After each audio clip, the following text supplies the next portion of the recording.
اگر به تاریخ کشت و استحصال کارتوشکا از سال 1992 تا به این جانب نظر اندازیم، پس عیان می‌گردد که حجم بیشتری استحصال این زراعت خوراک از سال 2018 آغاز گردیده، آن با مرام ادامه دارد. اگر سال 1992 مساحت کشت کارتوشکا 2103 هکتار و استحصال این زراعت خوراک 22439 تن به قید گرفته شده باشد، پس سال 2024 میدان کشت در خواجگاه کشاورزی به نظر داشت اهالی بیش از 18000 هکتار و استحصال کارتوشکا با نظر داشت زمین‌های اهالی زیاده از 658000 تن را تشکیل داد. با نظر داشت مهمیت افزایش حجم و استحصال کارتوشکا همچون یکی از زراعت‌های اساسی خوراک و تامین کننده امنیت غذایی مملکت، توجه حکومت جمهوری تاجیکستان و به خصوص پیشوای ملت محترم امامعلی رحمان به رشد با مرام این ساحه نگرانیده شده است. یادآور میشیم که در ولایت سوخت مساحت کشت و حجم نسبت دیگر ناحیه‌ها بیشتری کارتوشکا در حدود خواجگاه‌های جماعت‌های دهات ناحیه دیوشتیش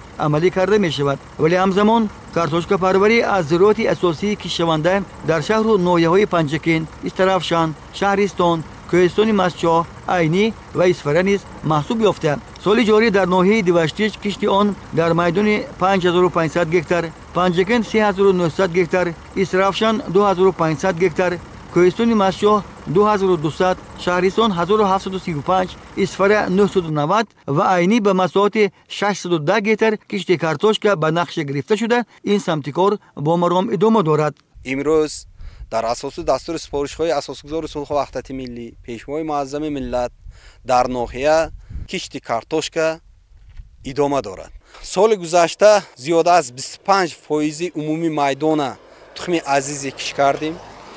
حاصلناک به حساب میانه زیاده از 400 سنتینر را تشکیل داد. بغیر از این سال گذشته زیاده از 40 تن تخمی ایولوشن پیکاسو آریزونا از جمهوری گالندیا وارد شد. همون تخمی ما حاضر زیاد کرده استادیم. با نظر داشت مهلت کشت و مرحله پخته رسیدن حاصل کارتوشکا که اساساً برای زمستان ذخیره گردیده، همچنین برای تخمی نیز گرفته می شود، در ناحیه‌های ذکر شده اساساً کارتوشکا دوره نشو و نما و حاصل بندیش میان مهلت و دراز مهلت استفاده برده می شود. کارتوشکا میان مهلت را حاصلش ماه آگوست سپتامبر و دراز مهلت ماه اکتبر به جمع آوری آغاز می گردد. الحال روند کشت کارتوشکا با مرام ادامه دارد و آن باید که در مجموع تا آخر ماه می به اتمام رسانیده شده. روند کارهای اگروتکنیکی پرورش این زراعت خوراک با همه طلبات پیش آمده راه اندازی گردد.